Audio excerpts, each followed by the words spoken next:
Donc évidemment, première chose que vous avez remarqué dans La Belle au bois dormant, c'est que c'est une histoire dont le personnage principal est une femme. Hein, et donc il y a des histoires où le personnage principal est un homme et des histoires où le personnage principal est une femme. Et à chaque fois, ça raconte du coup des histoires qui ne sont pas faites du même point de vue. Hein. Et les histoires sont très complémentaires ensuite, c'est pour ça que je vais alterner un peu entre les deux, parce que du coup elles racontent des histoires qui ne sont pas du même point de vue. Dans les contes de fées, on a beaucoup d'histoires où le personnage principal est une princesse ou une fille et qui permet de montrer différentes formes d'histoires qui ne sont pas les mêmes que les histoires de héros mythologiques ou que les histoires de héros de la Bible qui sont plus souvent des histoires masculines. D'accord ? Et typiquement, la première chose qu'on se rend compte, c'est que quand le personnage principal est une femme, en général, c'est pas vrai toujours, d'accord, mais dans 90% des cas, le personnage maléfique est aussi féminin. D'accord ? La petite sirène, Ursula, etc. En revanche, si le personnage principal est un homme, généralement le personnage maléfique est aussi masculin. D'accord ? Comme le Roi Lion avec Scar, Aladdin avec Jafar. D'accord ? Alors c'est pas toujours le cas, mais c'est le cas dans 90% des cas. Et la raison traditionnelle étant que, parce qu'en fait, le personnage maléfique représente la part sombre du personnage principal. Donc du coup, il est du même sexe. Oui. C'est comme ça qu'on reconnaît, qu'on adhère bien au symbole. Oui. Et donc, bon, pas plus que ça. Et donc on commence. Donc l'histoire commence par la toute première phrase de l'histoire. Si on vous dit, il y a un roi et une reine qui aspiraient depuis longtemps dans un enfant. Et donc ça peut paraître être anodin, mais c'est pas anodin du tout, parce qu'en fait c'est ça qui va cadrer tout le genre de récit dans lequel on est. Une des choses qui est typique dans les contes de fées, dans les histoires pour enfants, c'est qu'on essaie d'insister sur la transmissibilité des fautes, la transmissibilité du péché, ce qu'on appelle aujourd'hui les traumas intergénérationnels. C'est ce qu'on vous dit, c'est en gros les fautes des parents se répercutent sur les enfants. Hein. Et c'est quelque chose de très important à apprendre, parce que c'est le fondement même de l'éducation déjà, et ensuite parce que ça fait partie d'une sorte d'injustice de la vie. C'est que ce qui est injuste, en gros, c'est que les gens payent des choses qu'ils n'ont pas fait eux, mais des choses qu'ont fait leurs parents.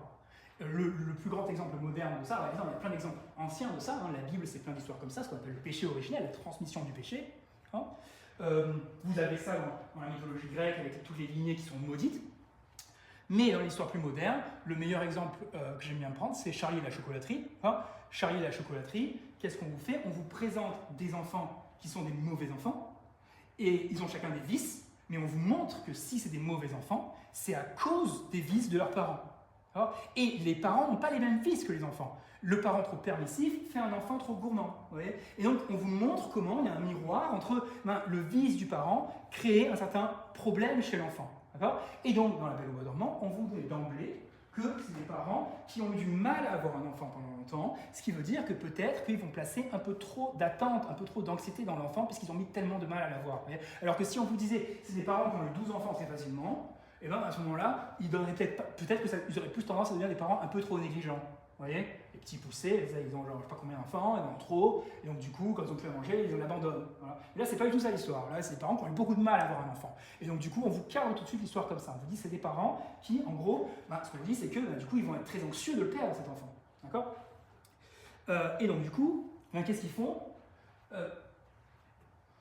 Ils donnent à cet enfant le nom de Aurore, hein, c'est-à-dire qu'en fait, ils projettent dans l'enfant toute leur joie et tout le potentiel que cet enfant pourrait apporter pour eux. Vous voyez ? Ils mettent sur l'enfant une charge émotionnelle très importante, puisqu'ils en attendaient tellement qu'en gros, cet enfant, ça toute leur vie a tourné autour de l'enfant, donc ils l'appellent Aurore, qui est donc un symbole du potentiel, la nouvelle Aurore. On ne sait pas ce nouveau jour ce qu'il va nous apporter. Vous voyez ? Donc la lumière, et donc c'est leur lumière aussi, la lumière du monde, puisqu'ils font venir tout le pays pour célébrer, et ils font en fait une naissance qui est encore plus, encore plus majestueuse que la naissance du Christ dans la crèche, vous voyez, où il y a les bergers qui viennent et les rois mages, et il y a tout le royaume qui vient. Vous voyez. Donc on a une naissance messianique autour de cet enfant qu'on célèbre comme étant la chose la plus importante du monde. Hein. Et c'est pas seulement d'un point de vue psychologique que ça se passe, mais aussi d'un point de vue politique. Parce que ce qu'on va vous dire, c'est que d'emblée, l'enfant, elle va avoir un rôle très important, parce qu'elle va servir à unir deux royaumes qui sont en conflit, on va le comprendre juste un peu plus tard dans le film, d'accord ? Et donc, du coup, c'est pas seulement que les parents donnent une responsabilité à l'enfant pour leur vie à eux, c'est pas seulement qu'ils donnent la responsabilité parce qu'ils veulent en profiter, qu'ils sont heureux de l'avoir, c'est qu'ils lui donnent aussi une responsabilité, en gros, pour le monde entier. Le monde entier attend de cette fille qu'elles unissent les royaumes. Et on va le voir un peu plus tard, c'est la seule fois où je saute dans le schéma narratif, mais c'est important, on verra un peu plus tard que les deux rois, ils ont besoin de cet enfant. Parce que sinon, au bout de 5 minutes, ils sont bourrés et ils se battent. Vous voyez? Et donc ça veut dire qu'en fait, les adultes ont un conflit qu'ils n'arrivent pas à régler, et ils projettent leur potentiel, alors qu'eux pourraient faire un effort. Vous voyez? Donc eux, ils ont le potentiel de régler ce problème-là. Mais au lieu de le régler eux-mêmes, ils projettent le potentiel sur l'enfant. Et l'enfant s'appelle Aurore, et l'enfant va les sauver. Vous voyez? Et donc c'est à la fois, il sauve les parents de la solitude, parce que c'est triste d'avoir essayé d'avoir un enfant pendant longtemps et de ne pas avoir réussi à l'avoir, mais il sauve même la société tout entière, puisque en fait, si elle n'était pas là, alors peut-être que les deux pays se feraient la guerre, il serait le chaos, et donc tout le monde vient là et attend de cet enfant qu'elle sauve tout le monde. Vous voyez? Et cette projection du potentiel, on la voit à ce moment-là où il y a le berceau, d'accord, et il y a une lumière, un triangle de lumière, d'accord, qui vient du ciel sur l'enfant. Ce triangle, ça va être l'effet, d'accord. Et donc ça c'est symbolique de la projection. Vous voyez, c'est-à-dire qu'en gros, on projette une divinité sur l'enfant. L'enfant devient un enfant Dieu qui va nous sauver de tout ce que les adultes n'arrivent pas à régler en gros comme problème. D'emblée, c'est une histoire qui est très intéressante parce que, et les contes de fées, ça marche toujours comme ça, parce qu'elle peut nous parler à plusieurs niveaux. C'est-à-dire que, elle peut vous parler de certaines familles qui fonctionnent comme ça, et donc autour de vous, vous pouvez voir qu'il y a des familles où on a mis beaucoup de responsabilités sur l'enfant, et du coup, on va voir tout un tas de pathologies qu'on va voir dans La Belle au bois dormant, mais ça vaut aussi à une échelle plus générale, plus sociale, plus politique. C'est-à-dire qu'en fait, de manière générale, les sociétés peuvent avoir tendance à rejeter sur les générations futures la responsabilité de résoudre leurs problèmes à eux. Vous voyez? Et donc vous grandissez avec tous, et on vous a projeté, c'est vous l'avenir, maintenant c'est à vous de régler les problèmes que nous on n'a pas réglés. Donc c'est pour ça que cette histoire, elle peut autant parler à plusieurs niveaux, c'est parce que, elle peut parler à des gens qui vivent ça juste dans leur niveau familial, ou alors elle peut parler à des gens qui le comprennent comme une analyse plus générale, plus sociale du rapport entre les humains et entre les générations, où en général, les générations ont tendance à projeter sur les générations futures les choses qu'elles n'ont pas réussi à faire elles, d'accord? Bon. On voit les fées apparaître, elles sont 3, comme la Triforce, comme la Trinité, hein? C'est aussi, parce que c'est aussi une image divine de pyramide de potentiel. D'accord? Et donc les fées, elles viennent sur le berceau et elles révèlent le potentiel de la fille, d'accord? Et donc elle lui dit, elle sera belle, elle aura une belle voix, on comprendra encore à quoi ça va lui servir, on va comprendre ça plus tard, d'accord? Mais en gros, ce sont les dons qui viennent du fait qu'on ait placé tellement d'espoir en elle. Et ensuite, on a la scène la plus importante du film qui arrive, c'est l'apparition de Maléfice, la 4e fée, la partie qui n'était pas, dont on n'avait pas tenu compte. Vous voyez, la partie dont on n'a pas tenu compte, si vous mettez un triangle dans un cercle, hein, le cercle, vous vous rappelez, symbolise la totalité, le triangle symbolise ce qu'il y a de plus haut, il reste un espace. Vous voyez, il reste un espace qui n'a pas été comblé. Et en gros, c'est ça la part sombre. Oui, mais vous ne pouvez pas que parler du positif. D'accord? Dans la vie, il y a aussi le négatif. Dans un plan très concret, qu'est-ce que ça veut dire? Ça veut dire que si vous placez beaucoup d'espoir en l'enfant, hein, ça va devenir très anxiogène d'imaginer que l'enfant pourrait tomber malade, que l'enfant pourrait juste ne pas être comme vous attendez et pourrait ne pas vous obéir, voyez, que l'enfant pourrait être tué par un inconnu, que l'enfant pourrait... Tout ce qui pourrait arriver de sombre, d'accord? Ça devient très anxiogène, puisque vous avez placé tout dans cet enfant, vous avez placé tout l'espoir dans cet objet. Voyez, du coup, vous croyez que tout l'espoir est là-dedans, et donc tous les aléas de la vie, tous les aspects tragiques de la vie peuvent devenir très anxiogènes.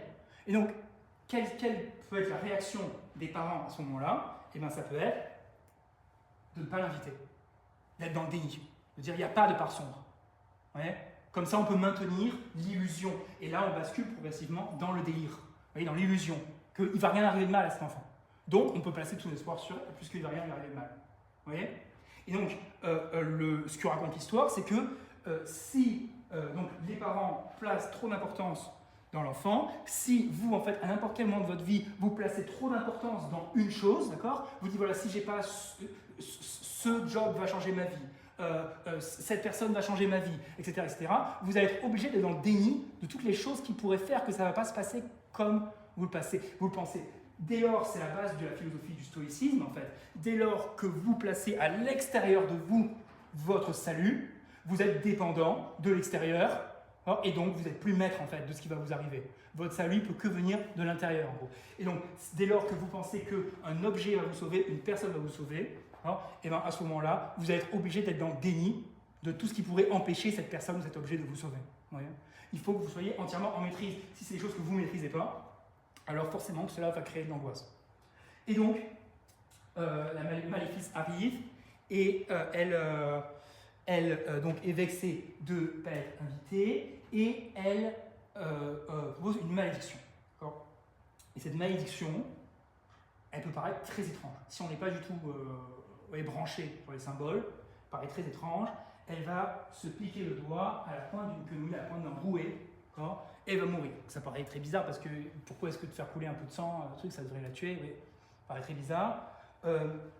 Sauf si on comprend donc, que déjà, la malédiction de Maléfice, c'est pas vraiment, il ne faut pas le prendre comme une malédiction d'une personne. Il faut le prendre comme étant, simplement elle explique les conséquences psychologiques de ce qu'ils ont fait. De la même manière que quand on parle dans la Bible de la punition de Dieu, il ne faut pas le comprendre comme étant, il y a une personne qui a décidé de punir. Il faut comprendre comme voilà, ça c'est les conséquences de ce que vous avez fait. Donc si personne n'a confiance en personne, et bien la ville va s'effondrer. Et donc Dieu punit en détruisant la ville, mais en fait ça veut dire c'est les conséquences de ce que vous avez fait. Vous voyez bon, ce que dit Maléfice, c'est que si vous placez tout le potentiel dans une personne et que vous niez la part sombre, et bien dès lors qu'elle fera face au potentiel, la roue, elle va mourir. C'est-à-dire qu'en fait, quand elle va se rendre compte de tout ce qu'on a placé sur elle, juste elle va s'effondrer. Elle ne pourra pas y faire face. Vous voyez, si vous élevez quelqu'un dans un cocon où vous lui cachez tous les aspects tragiques de la vie et en même temps vous pensez que cette personne va vous sauver, vous préparez à la catastrophe. Et dès que la personne va se rendre compte du monde illusoire dans lequel vous l'avez, à la fois le monde illusoire dans lequel vous l'avez fait grandir et de tout l'espoir que vous avez placé en elle, ce sera juste insupportable. Elle ne pourra pas survivre à ça. Et donc, elle ne fait que dire, voilà quelles sont les conséquences de vos choix. À partir de là, vous avez deux attitudes qui sont prises par les différents protagonistes qui ont observé la scène. Les fées vont avoir l'attitude qui est la plus raisonnable. Ce qu'elles vont dire, c'est on ne peut pas lutter contre ça. Le pouvoir sont trop grands, on ne peut pas lutter contre. C'est le destin. Mais ce qu'on peut faire, c'est qu'on peut atténuer. Donc peut-être qu'au lieu de mourir, elle pourrait juste tomber dans un profond sommeil et être réveillée par un prince. Et ça, on ne comprend pas du tout ce que ça veut dire pour l'instant, mais on comprendra plus loin, ça vous paraîtra évident de comprendre ce que c'est. Mais en gros, on peut atténuer. Et pareil, on pourrait le traduire juste dans nos termes psychologiques modernes à vous, peut-être que si on aide la petite fille, on pourrait faire que elle pourrait au moins arriver à supporter la crise. On pourrait l'assister dans la crise. Elle pourrait survivre en gros à la crise, si on l'aide d'une certaine manière. Donc ça, c'est l'attitude des fées. L'attitude des parents, c'est de dire on n'a qu'à brûler toutes les quenouilles. Parce que déjà, ils n'ont pas compris que c'était symbolique, c'est-à-dire qu'ils n'ont pas compris qu'on ne peut pas lutter contre cette malédiction, et surtout, ils restent dans cette même logique d'anxiété et de contrôle, de croire que si seulement on pouvait tout contrôler, alors on pourrait avoir ce qu'on veut. Donc, on a les deux attitudes. Une attitude d'acceptation, de dire ah oui, c'est la nature de la vie en fait, on ne peut pas y échapper, mais on peut atténuer les dégâts, on ne peut pas échapper à la catastrophe, mais on peut atténuer les dégâts de la catastrophe, ou alors l'autre attitude qui fait l'autruche et qui dit non, on peut échapper à la catastrophe, et donc on a cette scène ridicule où ils regroupent toutes les quenouilles du pays et ils font un bûcher avec toutes les quenouilles du pays en disant ah bah ça y est, il n'arrivera plus rien à notre fille. Les fées proposent une sorte de compromis, comprenant l'angoisse des parents. Elles proposent une sorte de compromis et elles essaient d'élaborer un plan pour échapper à la malédiction. Et ce qui est vachement intéressant, c'est que le premier plan qu'elles proposent, c'est de transformer Aurore en fleur. Et elles disent, puisqu'une fleur n'a pas de doigts, et donc elle ne peut pas se piquer. Et c'est vachement intéressant comme plan proposé, parce que ce que ça veut dire, c'est que ça veut dire que si seulement elle n'était pas humaine, alors elle ne serait pas le jouet de toutes ces forces-là. Parce que ce sont les forces psychologiques, en gros. Et donc, si seulement on lui retirait son humanité, si on lui retirait sa conscience, alors elle ne pourrait plus être blessée comme ça, par ces forces-là. En gros, c'est le destin des humains d'être le jouet de ces forces. Tout comme les Grecs, pensent que les dieux grecs, c'est eux qui jouent avec les humains. Les animaux ne sont pas torturés en enfer comme les humains le sont. C'est un problème des humains qu'on décrit là. Et donc la première solution, c'est de dire on n'a qu'à la réduire en fait, on allait la priver de son humanité. Si on la privait de son humanité, elle ne souffrirait pas. Et c'est un peu de la même manière que, ce qu'on verra dans 2 séances, que le père de la petite sirène, c'est si seulement elle pouvait rester un poisson, à ce moment-là, elle n'aurait pas à souffrir. Si elle pouvait ne pas développer son humanité, à ce moment-là, elle n'aurait pas à souffrir. Donc la première réflexe qu'on peut avoir, c'est de dire qu'il faut la priver de son humanité. Et ce qui est très intéressant qu'ils vont faire à la place, puisque donc, ils ne vont pas rester sur ce plan qui est un petit peu ridicule, d'accord, de la changer en fleur, mais ce qu'ils vont faire à la place, c'est qu'ils vont la changer symboliquement en fleur. Parce qu'en fait, ils vont changer son nom, et de Aurore, elle va s'appeler Rose, d'accord, et ensuite, ils vont l'élever, donc ils vont la priver, du coup, de son véritable héritage, de son histoire, en gros, ils vont le couper de son histoire. On ne va pas lui raconter son origine royale, ça c'est un terme récurrent dans les histoires, d'accord, on lui cache sa vraie origine, donc on lui cache son origine royale, on change son nom de Aurore à Rose, et en fait on l'élève comme une fleur, c'est-à-dire qu'on l'élève dans un coin reculé, dans la forêt, où elle est en contact avec personne, et elle devient juste un joli objet fragile. Vous voyez? Et comme ça, on espère la protéger en la réduisant à une des formes négatives de la féminité.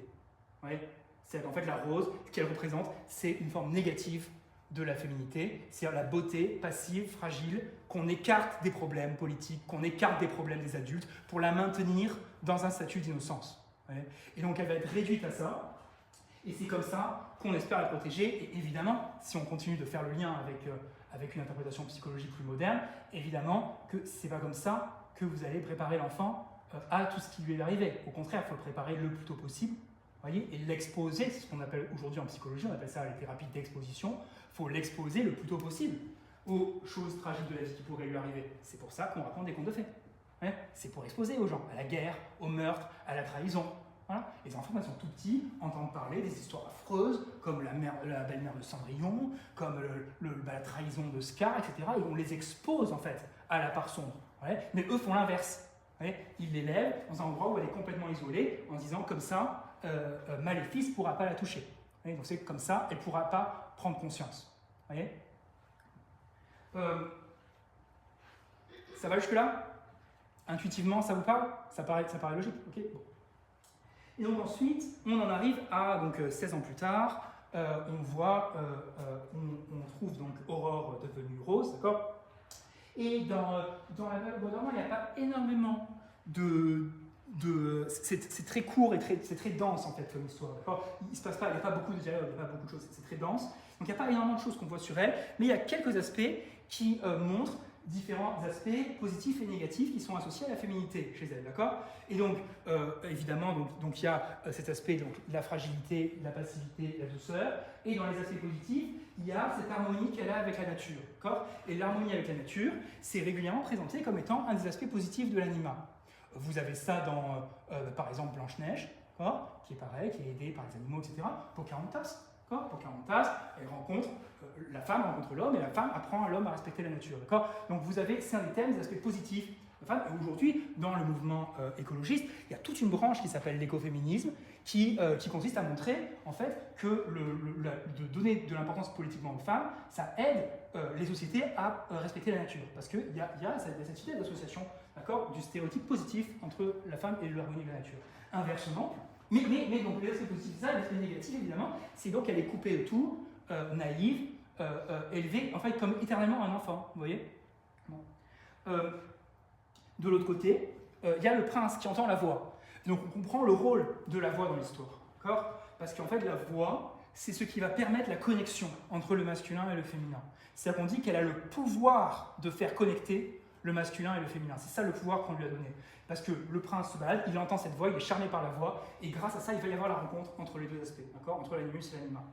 Donc il entend la voix, il dit la voix est très belle, et la première chose qu'on montre sur le prince, c'est que lui, il n'est pas du tout en harmonie avec la nature et les animaux, d'accord? Et la première chose, c'est qu'il se bat contre son cheval, d'accord? Et le cheval ne veut pas obéir, et le cheval finit par le frein, vous voyez? Et on vous montre d'un côté, elle est en harmonie avec les animaux, lui, il essaie de se dépatouiller, il essaie d'imposer sa volonté, en gros, au cheval qui ne veut pas obéir, et puis il finit par arriver à lui imposer sa volonté. Et donc, on vous décrit, en gros, d'un côté, le féminin comme étant la coopération, l'harmonie, d'un côté, le masculin comme étant le conflit, mais aussi l'action, aussi la capacité à imposer sa volonté. Et en fait, c'est ça qui manque à Aurore. Ce qui lui manque, c'est qu'il faut qu'elle ait la capacité à imposer sa propre volonté. plutôt que vivre dans une prison qu'ont fait ses parents. Vous voyez, il faut qu'elle arrive à créer du conflit, en fait. Donc il faut qu'elle découvre la part masculine. Et c'est comme ça qu'elle pourra sortir si elle peut désobéir, en fait. Si elle peut exprimer une forme d'agressivité qu'on va voir chez le prince, d'accord ? Donc là, on nous présente les deux stéréotypes, et ensuite on revient à Aurore. Et Aurore a cette phrase qui peut paraître très bizarre si on ne comprend pas cette interprétation-là, et puis là vous allez la comprendre tout de suite, évidemment, c'est qu'elle dit donc aux animaux qu'elle n'a pas le droit de parler aux inconnus, qu'elle ne parle jamais à personne. Vous vous rendez compte le niveau de déshumanisation en gros qu'on en a fait, à quel point imaginez à quel point c'est traumatique en gros ce qu'on lui fait, vous voyez. Donc elle a le droit de parler à personne, mais qu'elle a désobéi parce qu'en fait elle a rencontré quelqu'un en rêve. Ouais. Donc ça paraît bizarre comme truc. Donc elle dit en rêve elle a rencontré un prince. Et donc vous maintenant vous comprenez qu'est-ce que c'est. En rêve elle a rencontré l'animus.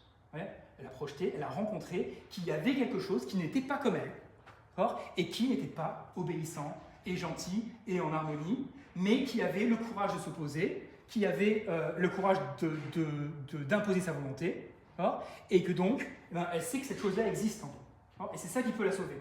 Okay, donc, elle l'a rencontré en rêve, et donc elle rigole avec ça, elle se met à chanter cette chanson, qui est à moitié sarcastique avec les animaux, parce qu'elle comprend bien évidemment qu'elle n'a pas vraiment rencontré quelqu'un, d'accord ? Et à ce moment-là, il se passe quelque chose, c'est que le prince arrive, d'accord ? Et elle lui dit, voilà, mais attendez, je pourrais parler à l'inconnu, et il lui dit, mais je ne suis pas un inconnu, parce que vous m'avez rencontré en rêve.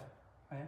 Et donc ça, on peut le comprendre de deux manières, mais la première manière qu'on peut lui dire, c'est, il dit, tu peux projeter l'animus sur moi, c'est-à-dire que moi, je peux jouer ce rôle-là, ou on peut le comprendre encore plus comme quelque chose d'encore plus frappant, c'est comme étant, je corresponds aux attentes que tu as du masculin. C'est-à-dire que je suis ce que toi tu cherches. Et donc, ce que tu cherches pour t'en sortir de cette situation-là, ce dont tu es arrivé, moi je peux le faire. Malgré ses défauts aussi. Donc j'ai mes côtés négatifs, mais mes côtés positifs, ils peuvent t'apporter quelque chose. Vous voyez, la complémentarité, en gros. Dans la psychologie jungienne, on explique le coup de foudre comme ça. On explique le coup de foudre, parce que là, en fait, on a un coup de foudre, et donc juste après, donc c'est un moment très étrange, dont il se moque après Disney un peu plus tard. Dans La Reine des Neiges, il se moque, d'accord, de ça, du coup de foudre. Mais là, le coup de foudre, la façon dont on l'explique dans la psychologie jungienne, c'est-à-dire le coup de foudre, c'est la rencontre avec l'animus ou la rencontre avec l'anima. L'homme rencontre ce qui projette comme étant pour lui stéréotypiquement la femme, et du coup, il est complètement subjugué, et la femme rencontre ce qu'elle croit comme étant le type de l'homme, et du coup c'est ça qui a tellement un impact tellement important, et qui fait cette impression qu'on connaît déjà la personne, en gros. D'accord ? Et donc, on a un coup de foudre, et là, qu'est-ce qui se passe ? Très intéressant, c'est que du coup, suite à cette rencontre, Aurore acquiert du courage. Et donc, qu'est-ce qu'elle lui dit ? Elle donne rendez-vous en cachette. D'abord, elle dit non. Elle dit non, j'ai pas le droit de vous voir, j'ai pas le droit de vous voir. Et après, avant de partir, elle dit si, en fait, je peux vous voir ce soir. Donc, elle peut désobéir. Vous voyez ? Parce que de la rencontre entre les deux, elle a acquis quelque chose de l'autre côté. De la même manière que dans Pocahontas, l'homme il acquiert quelque chose de Pocahontas, il acquiert le respect de la nature, le respect des autres qui ne lui ressemblent pas, etc. Toutes ces choses-là, d'accord ? Et donc le contact avec elle fait qu'il acquiert ça, et bien là c'est pareil, le contact avec lui fait qu'elle acquiert ça maintenant, et maintenant elle est un peu transformée. Vous voyez ? Elle est progressivement, elle a changé un petit peu. Pendant ce temps, du côté des fées, la sorcière n'est pas contente du tout parce qu'elle n'arrive pas à trouver Aurore. Puis il y a toute une scène où on vous la montre avec tous les petits monstres là, qui l'entourent, et ils sont tous complètement débiles. Ça aussi, c'est un thème très classique des histoires, c'est qu'on vous montre que le plus méchant il est entouré des plus débiles, d'accord ? Donc il y a ça dans Le Roi Lion, par exemple, vous voyez, Scar avec les hyènes. Il y a ça dans Les 101 Dalmatiens, d'accord, où il y a ces deux voleurs qui sont complètement débiles. Pourquoi on vous montre ça ? Une des choses très importantes à transmettre aux enfants, c'est que la méchanceté, c'est une forme de bêtise. D'accord ? C'est la toute base de la criminologie. D'accord ? La méchanceté, c'est une forme de bêtise. Si vous êtes méchant, vous êtes handicapé, parce que ça vous reviendra toujours sur vous. On ne gagne rien à faire du mal aux gens. Ça finit par vous revenir dessus. Parce que votre vie, elle est faite de votre rapport avec les autres. Donc si personne ne peut vous faire confiance, vous allez vivre quoi, en nomade ? Vous voyez, donc en fait, c'est une forme de bêtise de ne pas se rendre compte de ça. Et donc, dans toutes ces histoires, et ça, par exemple, c'est un des thèmes de Socrate. Socrate a cette phrase, c'est « il n'y a pas de méchants, il n'y a que des ignorants ». Vous voyez, un des termes de la criminologie moderne. Chez Lombroso, les criminels, ils appellent ça un crétin moral. D'accord ? Donc l'idée que la méchanceté c'est une forme de bêtise, et donc elle est entourée d'imbéciles. Le moins bête qu'elle est, c'est le corbeau, et donc elle envoie le corbeau, et le corbeau finit par tomber sur les fées qui font de la magie. On va voir pourquoi elles font de la magie, elles sont en train de se disputer à propos de quelque chose. Elles font de la magie, et donc du coup il repère comme ça, et c'est comme ça qu'il va trouver où elle s'était cachée. Et je vous laisse là 30 secondes avant de vous dire, voir si vous comprenez ce que ça symbolise ça. Pourquoi il y a cette dispute tout au long de l'histoire sur est-ce que sa robe devrait être bleue ou est-ce que sa robe devrait être rose. Hein? Parce que maintenant qu'elle a rencontré le masculin, la question c'est qu'est-ce qu'elle va être? Est-ce qu'elle va être plus masculine ou plus féminine? Maintenant qu'elle a compris qu'elle pouvait être l'un ou l'autre en fait, qu'elle n'est pas forcée d'être le stéréotype féminin, elle peut être ce qu'elle veut. Est-ce qu'elle va être plus je m'habille en bleu ou plus je m'habille en rose? Et donc maintenant elle fait face à un choix qu'elle n'avait pas avant. Et ce choix, la première fois qu'il se présente à elle, il ne se présente pas de façon très harmonieuse, comme on voit là. D'accord? Les fées se disputent, il y en a une qui préférait qu'elle soit en rose, l'autre qui préférait qu'elle soit en bleu, elles disputent et ça donne la robe informe comme ça. Et donc ce que ça montre, même chose que dans Mulan, d'accord, c'est que la rencontre avec cette partie-là de l'inconscient, ça commence par une rencontre un peu immature, et par un mélange qui n'est pas très équilibré. Voilà. Et puis ensuite, en grandissant, en mûrissant, on peut apprendre progressivement à prendre les bons côtés en gros de chaque stéréotype, voilà, et à rejeter les mauvais côtés de chacun. Et mauvais et bon au sens très simple de qu'est-ce que vous êtes et qu'est-ce que vous êtes pas. Il n'y a pas besoin d'aller chercher très loin, vous voyez.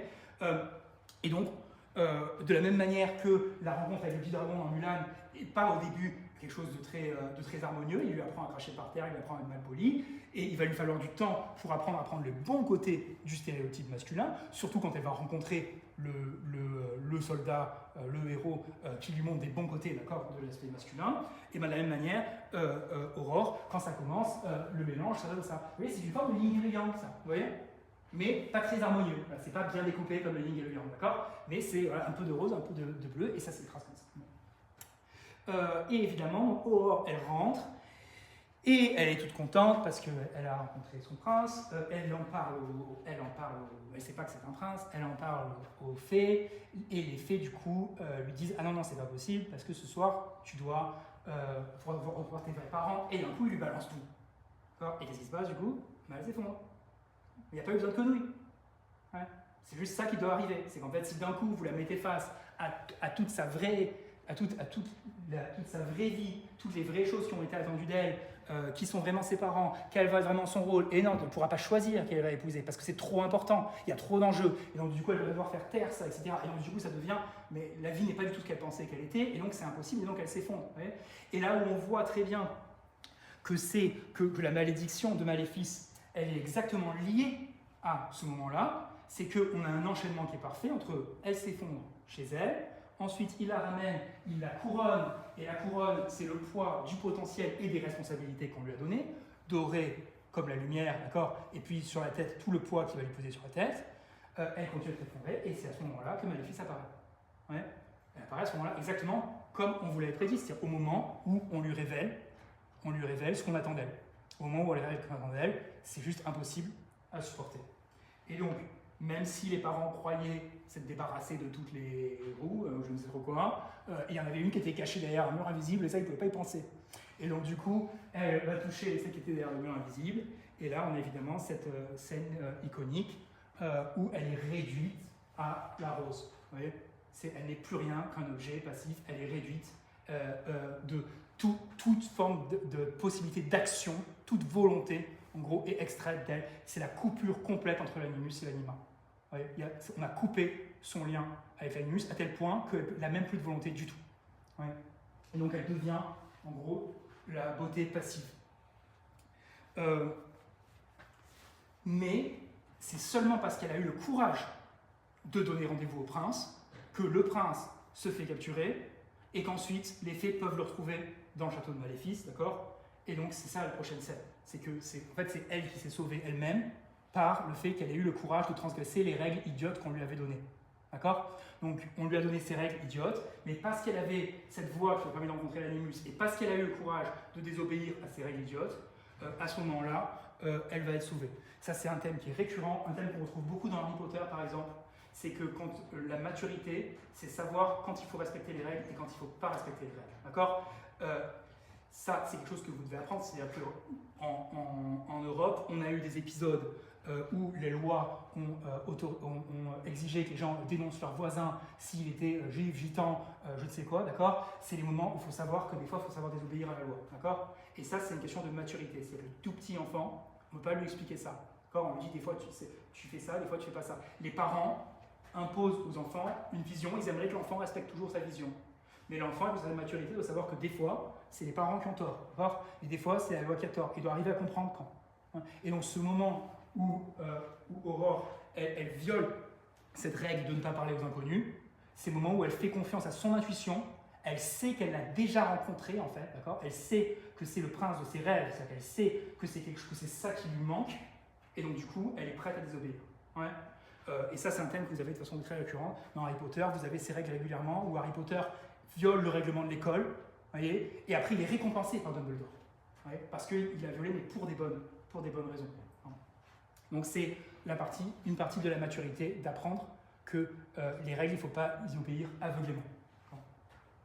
Il faut comprendre l'esprit des lois. C'est une chose qu'on vous apprend ça, dans le droit. Il y a la loi et il y a l'esprit de la loi. Si la loi vous conduit à faire quelque chose qui est contraire à l'esprit de la loi, alors il ne faut pas y obéir. Okay.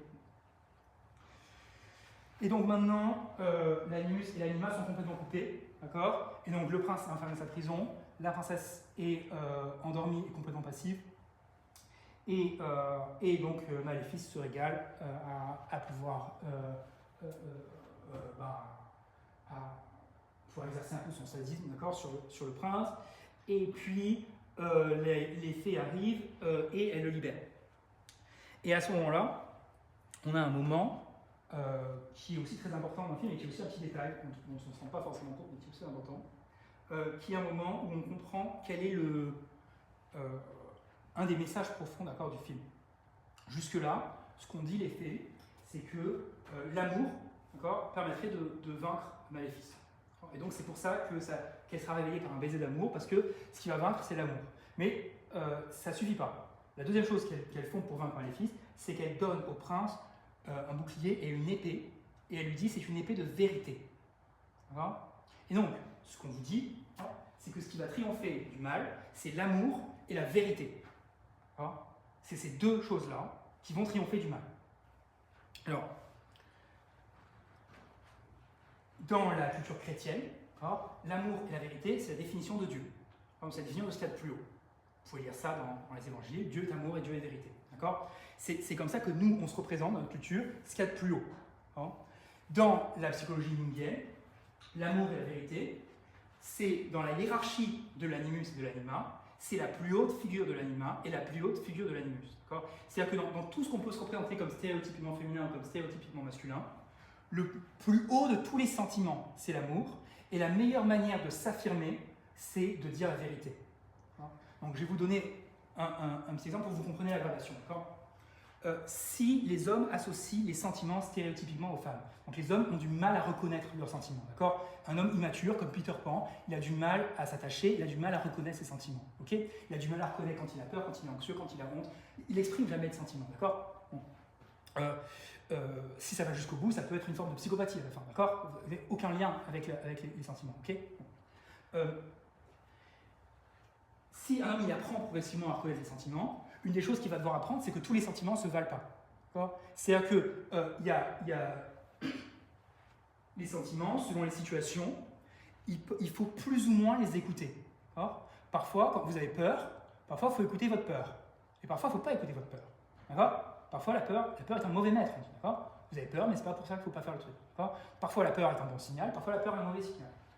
Parfois, vous avez honte de quelque chose. Vous avez fait quelque chose, vous avez honte de quelque chose. Parfois, il faut écouter votre honte, parce que peut-être que ce que vous avez fait, c'est vraiment quelque chose que vous ne devriez pas faire. Et parfois, vous ne devrez pas écouter votre honte. Vous avez peut-être votre honte juste parce que des gens vous ont fait honte pour vous rabaisser, mais en fait, vous ne devriez pas écouter votre honte. Vous voyez ou pas ? Et donc, on peut monter les choses progressivement. Dans la mythologie grecque, on vous montre que des déesses comme Aphrodite, qui ne représentent pas l'amour avec un grand A, mais la passion amoureuse, d'accord ? Et bien, des fois, il faut écouter la passion amoureuse, des fois, il ne faut pas écouter la passion amoureuse, parce que des fois, ça peut conduire les gens à faire des choses qu'ils regrettent, d'accord ? Et puis même Déméter, qui représente l'attachement de la mère à l'enfant, même ça, qui pourtant est une des choses, un des sentiments les plus forts, d'accord, même ça peut avoir des conséquences négatives. Parce que si la mère est trop attachée à l'enfant, elle peut l'étouffer, l'empêcher de grandir, et donc dans l'histoire d'Héréditaire, elle ne veut jamais qu'elle parte de la maison, et donc une fois qu'elle se marie, elle va mourir tout le monde de faim, en gros. Vous voyez, donc, qu'est-ce que c'est que donc à chaque fois on vous montre, ces sentiments, ils ont des aspects positifs, des aspects négatifs. Et un des travaux de notre culture, c'est d'essayer de hiérarchiser ces aspects de l'anima, hiérarchiser ces sentiments, pour dire est-ce qu'il y a un sentiment qui est au-dessus de tous. Et ce qu'on a considéré dans la culture comme étant le sentiment qui est au-dessus de tous, c'est l'amour avec un grand A, c'est-à-dire juste le fait de vouloir le bien des autres, le fait d'être capable de se sacrifier pour les autres, le fait de reconnaître le potentiel des autres. Voyez, et Thomas d'Aquin définit l'amour comme ça, c'est le fait de vouloir le bien de l'autre. Et ça, le sentiment qui consiste à juste vouloir le bien de l'autre, c'est le plus haut de tous les sentiments dans la culture. C'est comme ça qu'on le voit comme ça. C'est le sentiment qu'il faut suivre. Si vous hésitez entre la honte, la peur et l'amour avec un grand A, il faut suivre l'amour avec un grand A. Ouais, c'est ça en gros la première trouvaille entre guillemets de notre culture, et c'est ça que signifie la phrase Dieu est amour. Alors, ce qui est le plus haut, c'est l'amour. Deuxième volet maintenant, on regarde du côté de comment on se représente l'animus. Ça, je vous ferai une séance sur Alice au Pays des Merveilles, d'accord? Et Alice au Pays des Merveilles, c'est les rencontres avec les différentes figures de l'animus, différentes figures masculines, d'accord, tout aussi étranges et insupportables les unes que les autres, d'accord? Et elle rencontre toutes ces différentes figures masculines. Bon, et si pour vous le principal stéréotype masculin, c'est que, en gros, ce qui est masculin, c'est l'affirmation de soi, ce qui peut du coup dériver dans l'égoïsme, la violence, l'agressivité, d'accord, mais aussi dans les formes plus positives, la science, l'art, les dirigeants politiques, d'accord, les aventuriers, tout ce qu'on se représente là, on se représente comme quelque chose de typiquement masculin, c'est-à-dire les gens qui affirment juste ce qu'ils veulent eux. Un artiste, ça ne peut pas être quelqu'un qui juste a envie de faire ce que veulent voir les autres. Si c'est ça, c'est pas un vrai artiste. Il faut qu'il affirme son ego, d'accord, d'une certaine manière. Et donc, du coup, il y a quelque chose d'égocentrique dans l'art. Et c'est pour ça qu'on représente Apollon et Dionysos comme des stéréotypes typiquement masculins. Ce qui ne veut pas dire qu'il n'y a pas dans la mythologie grecque des femmes qui sont inspirées par Apollon et par Dionysos. Vous voyez, donc bien sûr, il y a des femmes artistes, il y a des femmes politiques, il y a des femmes philosophes, mais de la même manière que le poète a une muse féminine, vous voyez, la scientifique, elle a cette muse en gros masculine. Et donc, on a cette hiérarchie, d'accord? Et donc, si on veut faire simple, quelles sont les différentes manières de s'imposer? La première manière de s'imposer, c'est la force brute. Et donc, la première forme de l'animus, la plus primitive, c'est l'homme gorille, en gros, d'accord? Tarzan, King Kong, la brute, d'accord? Ça, c'est le tueur en série, d'accord? Ça représente cette forme très très primitive, c'est celui qui impose sa volonté par la violence. Et puis ensuite, quelque chose d'un peu plus raffiné, on peut imposer sa volonté par l'intelligence, par la ruse. D'accord? Quelqu'un qui parle bien. Donc le beau parleur, quelqu'un qui parle bien, c'est moins primitif, d'accord, que celui qui peut s'imposer juste par la violence. Il est au-dessus de celui qui peut s'imposer par la violence. Mais ce n'est pas ce qu'il y a de plus haut, parce que le beau parleur, c'est aussi le manipulateur, d'accord? C'est aussi celui qui en fait peut non seulement vouloir votre mal, mais même se manipuler lui-même sans s'en rendre compte, d'accord? Et Don Juan, il finit mal, c'est pas quelqu'un qu'on célèbre comme un héros. Et donc, ce qu'il y a tout en haut de cette hiérarchie de comment s'affirmer, c'est de dire la vérité. C'est-à-dire que si vous voulez avoir toujours raison, il ne faut juste pas mentir. Parce qu'à ce moment-là, même si les autres pensent que vous avez tort, vous, de votre point de vue à vous, vous avez dit ce que vous pensez vraiment. Voyez, si on vous fait reconnaître une erreur, vous reconnaissez que vous avez fait une erreur. Et donc à ce moment-là, c'est ça la meilleure manière, en gros, de s'affirmer. La meilleure manière de s'affirmer, c'est juste de dire la vérité. Okay. Et donc c'est comme ça qu'on arrive à la deuxième hiérarchie qu'on va trouver donc, chez les dieux grecs. On trouve la technologie qui est représentée comme masculine, on trouve les mathématiques, on trouve comment ça s'appelle, le tyran, toutes ces formes-là qui sont représentées de façon masculine. Et dans les évangiles, ce qu'on va dire, c'est Dieu est vérité. C'est-à-dire, ce qu'il y a tout en haut de ça, c'est celui qui dit la vérité. Un tyran peut être vaincu par quelqu'un qui dit la vérité. C'est ça l'idée qu'on a, et c'est une idée récurrente, d'accord, qu'on a dans ces histoires. C'est pour ça que les nazis cachaient ce qu'ils faisaient. C'est pour ça qu'ils cachaient. C'est parce qu'ils savaient que si les gens disaient juste la vérité sur ce qu'ils faisaient, ça s'effondrait tout de suite. Ouais. Et donc, on en a là. Ce que la Belle au bois dormant veut vous montrer, c'est que donc la façon dont la part masculine va triompher, d'accord, c'est en s'armant de la vérité.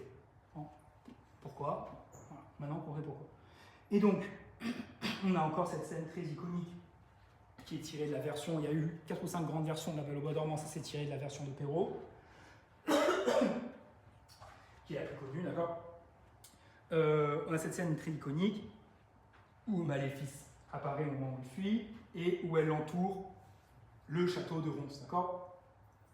Et donc, ce qui est très intéressant, c'est de réfléchir à l'architecture qui est présentée ici, c'est-à-dire que vous avez le château, vous avez la tour dans laquelle la Belle au bois dormant, l'animal, d'accord, est enfermé, château, et le château est entouré de ronces, d'accord. Et donc ça veut dire que pour refaire la connexion, il va devoir traverser toute cette forêt de ronces, de la même manière que si une personne passe par une phase de crise, de dépression, de remise en cause, elle va devoir passer par toutes ces barrières, voyez, qui l'empêchent de réaliser la vérité. Donc imaginez un cas très typique, ça peut être soit chez les gens qui ont fait beaucoup de mal, soit chez les gens qui ont été victimes, d'accord. Deux cas très typiques où les gens sont traumatisés, soit par ce qu'on leur a fait, soit par ce qu'ils ont fait aux autres, d'accord. C'est deux formes de trauma. Les gens peuvent ensuite, si d'un coup vous les mettez face à ce qu'ils ont fait, ou face à ce qu'on leur a fait, ils peuvent traverser un moment de dépression ou de crise, et ce moment de dépression et de crise, pour essayer de survivre, ils dressent des barrières comme ça, dans leur esprit, pour ne pas y penser. Okay. Et donc, la façon dont ces barrières sont détruites, c'est progressivement en acceptant la vérité sur ce qui s'est passé. Vous voyez. Et donc, c'est ça qu'essaie de faire la thérapie. C'est-à-dire qu'on essaie progressivement, dans un environnement qui est le plus, comment dire, le plus amical possible, quoi. On essaye progressivement que la personne accepte la vérité. Et donc, progressivement, comment Aurore va redevenir Aurore, en gros, c'est si progressivement, elle absorbe la vérité sur ce qui s'est passé, sur qui sont ses parents, sur quel est l'espoir qu'on a placé en elle, sur pourquoi c'est complètement injuste, complètement arbitraire, sur est-ce que ses parents sont des gens bien d'avoir fait ça, est-ce qu'ils ne la traitent pas juste comme un objet, comme une rose. Tout ça, c'est des choses horribles pour elle à réaliser, d'accord. Et donc, le chemin pour le réaliser, c'est juste d'accepter la vérité progressivement. Il ne faut pas se mentir. Sinon, c'est fini. Sinon, c'est fini. Voilà. Sinon, c'est foutu. Sinon, vous ne sortirez jamais des ronces. C'est ça l'idée. Et d'apprendre la vérité, ça va être dur et vous allez souffrir. Et donc, c'est pour ça que c'est des ronces. Et c'est pour ça qu'en passant, vous voyez, du coup, ils se blessent, etc. C'est qu'au fur et à mesure que vous réalisez la vérité, c'est quelque chose qui va vous faire souffrir. C'est pour ça que les gens ne la réalisent pas. Ouais, c'est pour ça que les gens ont du déni, c'est parce que c'est des ronces. Ouais, ces barrières de défense, elles piquent. Ouais, c'est pour ça qu'on ne veut pas les approcher. Le prince traverse toutes les ronces et à la fin des ronces, il confronte le dragon. Cette fois, qui est un dragon noir, dragon du chaos, qui représente toutes les forces du mal, c'est ça qu'elle dit, représente toutes les forces de l'enfer. Donc tout le négatif, donc tout ce qui peut avoir de terrifiant.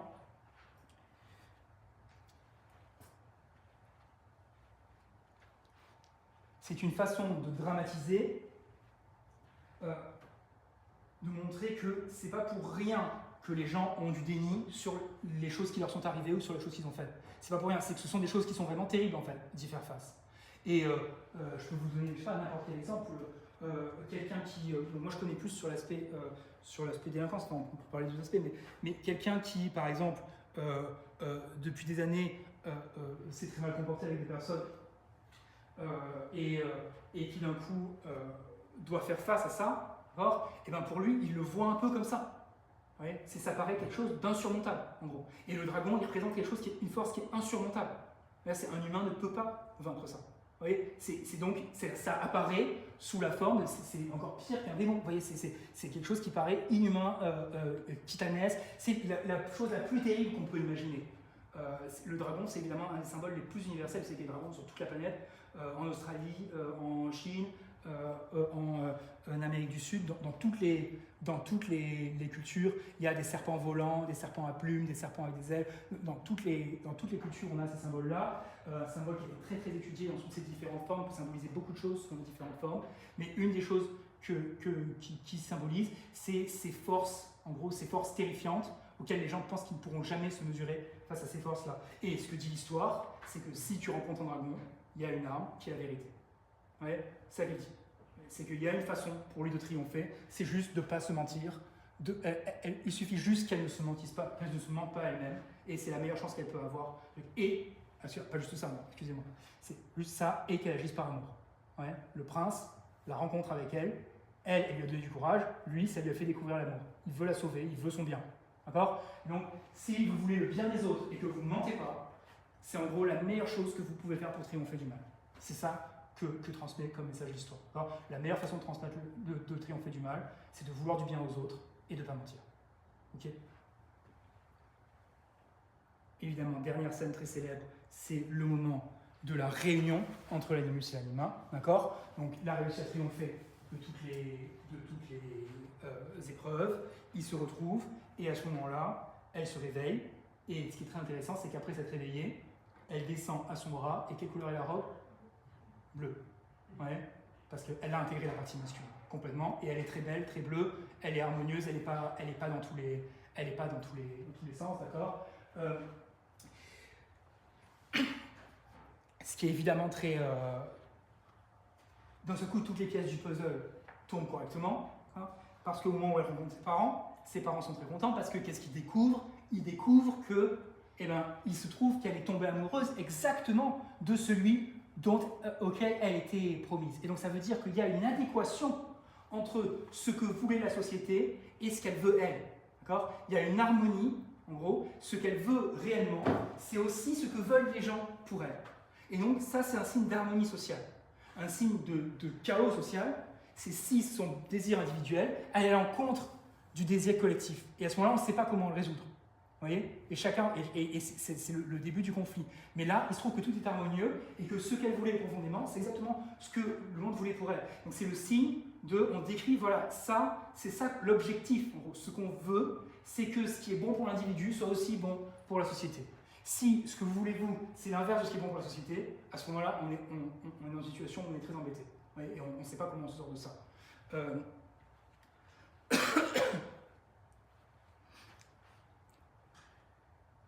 Vous avez un autre Disney où il y a quelque chose de similaire. Pareil, il n'y a pas suffisamment de choses à dire pour faire 2 heures sur celui-là, mais on peut en parler juste 2 minutes, qui est dans les 101 Dalmatiens. D'accord? Dans les 101 Dalmatiens, je ne sais pas si vous l'avez vu, si vous vous rappelez, vous avez, c'est une histoire qui est tournée autour du masculin, 101 Dalmatiens, d'accord? Je ne sais plus comment il s'appelle le bonhomme, son chien s'appelle Pongo, lui je ne sais plus comment il s'appelle, et lui, il est typique, vous voyez, c'est un stéréotype masculin, où il ne pense que à sa musique, vous voyez, et sa maison est en bordel, machin, et il ne pense pas à se marier, faire des enfants, et le chien il est là, bon quand même, il serait temps que tu mûrisses, que tu penses à devenir un adulte, et à participer à la société, etc. Ouais. Donc le chien, en fait, il représente sa partie animale, d'accord? Et donc sa partie animale, qu'est-ce qu'il fait? D'abord, il regarde par la fenêtre, et ce qu'il voit, c'est qu'on a tous ces gens qui sont tous, vous vous rappelez de cette scène dans les 101 Dalmatiens, il y a tous ces gens qui passent avec le chien qui ressemble à la personne à chaque fois. C'est une scène très drôle où il y a le petit caniche qui est habillé exactement comme la petite dame, machin. Donc chaque personne, elle a ces deux aspects, elle a l'aspect animal et l'aspect social, vous voyez? Et donc chaque personne se balade avec son aspect animal et son aspect social qui sont en harmonie, vous voyez? Et c'est-à-dire, l'émotion primitive, l'instinct, et puis ce que la société demande de vous. Ouais. Et donc qu'est-ce qu'il fait le chien? Il prend le dessus, il l'entraîne, il l'amène dans un parc pour le forcer à rencontrer une femme, vous voyez? Et il rencontre, je crois que ça s'appelle Perdita, la chienne, d'accord? Et il la rencontre, et du coup, donc ça veut dire le chien tombe amoureux de la chienne, la partie instinctive tombe amoureuse de la partie instinctive de l'autre, hein, et ensuite il crée une rencontre où les deux tombent, et les deux parties conscientes, elles tombent aussi amoureuses l'un de l'autre. Donc vous avez cette scène de mariage dans les 101 Dalmatiens, où vous avez le couple humain qui se marie, voyez, avec le prêtre, et tout devant, vous avez les deux chiens, comme ça. Voyez, et qui montre qu'on a une harmonie complète entre l'inconscient et le conscient. Voyez, c'est-à-dire qu'à la fois, vous avez, et c'est ça qu'on veut transmettre, c'est-à-dire qu'il faut que, il y a beaucoup de choses sur le couple, évidemment, dans les contes de fées, dans l'histoire pour enfants, il y a beaucoup de choses sur apprendre à se préparer pour la vie de couple. Et une des choses qu'on veut apprendre, c'est qu'en gros, il faut que ce qui t'attire soit aussi ce qui est bon pour toi. Il faut que ce qui est bon pour toi soit aussi ce qui est bon pour la société, etc. etc. Vous voyez? Donc on a en fait comme des poupées russes qui doivent toutes s'aligner les unes avec les autres. Les gens qui sont attirés par des gens qui sont très mauvais pour eux, c'est des gens qui souffrent beaucoup. Ouais, parce que si le chien il est intéressé par quelque chose qui n'est pas du tout bon pour le maître, vous voyez, à ce moment-là, c'est quelque chose qui est catastrophique. Okay, et donc, de la même manière, vous avez la même chose dans le Bel au bois dormant, où on vous montre qu'il y a eu d'abord la partie instinctive, des deux qui se sont vus, ils ont chacun projeté quelque chose sur l'autre et ils ont le coup de foudre. Et en même temps, c'est exactement ce que la société attendait d'eux, que les deux familles se marient pour mettre fin au conflit. Et donc, ce qui est incroyable dans cette histoire, c'est pour ça que ce sont des histoires qui sont très optimistes, ces histoires qui sont à l'inverse des tragédies grecques, d'accord? Ces histoires qui sont très optimistes. C'est ce qu'on vous dit, c'est que malgré toutes les épreuves, Aurore, elle réalise le potentiel qu'on a placé sur elle. Vous voyez? Elle arrive en fait à faire ça. Et elle est arrivée grâce à la bénédiction des fées, grâce à tout ce qu'on a placé pour elle. Et donc, au final, il n'y avait pas besoin d'être aussi anxieux. Elle peut le faire. Juste, il faut lui donner les armes pour le faire. Mais elle peut le faire. Donc, ce n'est pas si grave si les adultes mettent sur les enfants le potentiel des choses qu'ils n'ont pas pu faire. Et ce n'est pas si grave si chaque génération va devoir régler les problèmes qui ont été placés avant. Il n'y a pas de quoi, il n'y a pas de quoi vouloir juste quitter la partie. Alors, on peut le faire à condition, de faire les choses correctement. Et c'est ça que veut transmettre l'histoire. Il y a un chemin. Et un chemin où tout, non seulement tout finit bien, mais tout finit exactement comme était l'attente qu'on avait. Dans cette dernière scène, j'aime beaucoup, on voit Aurore qui est complètement transformée par rapport à Rose. Voyez, parce que maintenant, c'est elle qui domine le roi. Voyez, et on voit que le roi est complètement soumis à elle. Et il ne sait juste pas où se mettre. Voyez, et donc on la présente comme ça, elle, Langevin comme ça, et lui tout bourru comme ça, et qui ferme les yeux, etc. Et donc on présente comment tout ce cheminement qu'elle a fait lui donne en fait l'allure du héros. Voyez, et donc elle a fait tout un cheminement d'allure du héros. Et enfin, ce qu'on vous montre ensuite, c'est que malgré tout, tout ça n'est pas complètement fini, puisque même une fois que ça s'est terminé, on ne sait toujours pas de quelle couleur va être la robe. Donc la robe est bleue, et puis ensuite la robe est rose, etc. etc. parce qu'en fait, ce cheminement d'intégration de l'inconscient, il ne s'arrête jamais. Ouais. Et donc, elle n'a pas fini de comprendre tout ce qu'elle pourrait être. Ouais. Et donc, dans sa vie, elle aura des moments où elle aura besoin d'être un peu plus stéréotypiquement féminine, un peu plus stéréotypiquement masculine. Elle aura besoin d'acquérir les deux pour pouvoir être, en fait, la personne qui soit prête à réaliser la mission qu'on lui a donnée. Ouais. Et c'est pour ça que ça finit comme ça, avec cette danse, avec la robe qui valse, du bleu au rouge comme le yin et le yang, mais cette fois de façon harmonieuse, où on passe de l'un et l'autre. La danse, ça symbolise aussi l'harmonie. Cette fois, on est arrivé à un équilibre, et en gros, ça finit comme ça.